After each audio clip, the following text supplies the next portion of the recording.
At one time, there were large mental institutions in every part of Ohio. There were asylums in Cleveland, Cincinnati, Columbus, Toledo, Akron, and Dayton.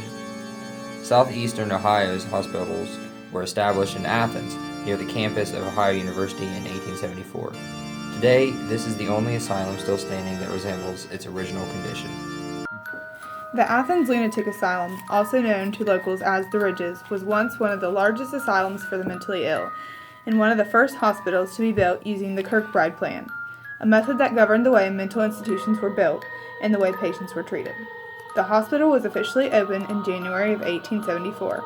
For a while, the Ridges were known to provide some of the best care available at the time.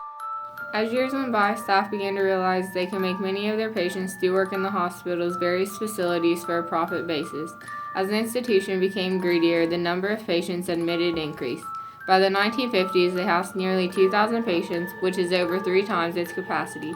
The patients were treated with new inventions like shock therapy and, if they misbehaved, lobotomies. He would travel around the country in a station wagon and his little tools, his ice picks. And this guy could do up to 20 lobotomies a day because it would only take 30, 40 seconds to run that ice pick through somebody's temple and spin it around a little bit and destroy the frontal lobes. Patients acted out when knowing this procedure would be taking place and would write on the walls with blood. Then patients were regularly restrained for days at a time. The rooms were crowded and the patients were beaten by the cruel staff members. During the 80s, they started donating the buildings to Ohio University. In 1993, the hospital finally closed its doors, but people say not every patient left. Started telling me, oh, you live in the haunted room in Wilson Hall. Lights, curling irons, radios, all would go on and off on their own. You can hear what sounds like marbles going across the ceiling. All this strange stuff started happening. Things started flying around the room. You couldn't really even make out her face, but you could see through her. Sometimes we'd hear rattling inside. There was a distinct sound of somebody or something moving things around in the room that we had just come out of. I decided not to stay in my room anymore. I stayed with friends. In 1978, the asylum was very short-staffed and had around 2,000 patients. 54-year-old Margaret Schilling was one of these 2,000 patients that was not receiving enough attention from the staff. In 1978, a patient at the Athens Mental Health Center went missing. As the story goes, her dead body was found weeks later. It supposedly left a permanent stain in an abandoned office. Margaret escaped from her room into an abandoned ward in the attic that had been used for infectious patients. She was rumored to die from heart failure due to her being in an unheated ward for so long. No one had realized she was missing until a staff member discovered her body 6 weeks later on January 12, 1979. As she was dying, she took her clothes off and folded them neatly beside her and laid down on the floor. Her body had started decaying immensely in those 6 weeks. Now there's a permanent stain on the floor you can still see to this day. Several people claim to see her in the window of the attic and in various places on campus since then. The next believed reason for the hauntings of the university is the cemetery. 5 cemeteries in Athens County make a pentagram, which was once believed to offer protection against evil. This may have been the reason for the placement of these cemeteries in the beginning.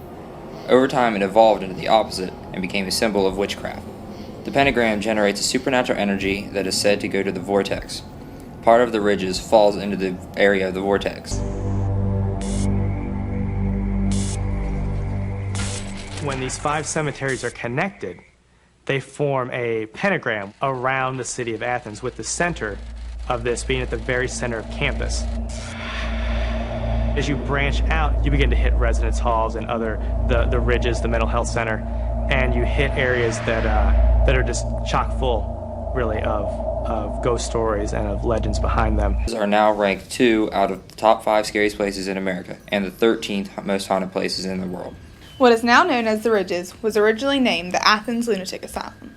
The institution featured grandiose buildings surrounded by elaborate landscaping with ponds, fountains, and parks. The theory was that patients' health would be improved, if not altogether cured, by the beautiful setting. Unfortunately, mental health care during the time was not nearly as advanced as it is today, and once admitted, most patients remained until their deaths. The hospital soon created its own cemeteries to serve as a final resting place for patients who were not claimed by their families. With few expectations, their graves were marked only with a number. There's even a section of the graves that have been placed in a separate area to honor the patients whose bodies were never found. Over the years, a few gravestones with names have been purchased by family members of the deceased. In conclusion, the ridges have been a huge factor in the strange and mysterious history of the Athens, Ohio region. The constant sightings and supposed seeing of apparitions have allowed for the beginnings of legends and certain tales. This region and one insane asylum has given the world a whole new meaning on the word ghost. Even though some places surrounding the ridges have been torn down or are under construction and not permit access, the horrors of what happened will never be forgotten. The people that died will never truly be lost to the natural world.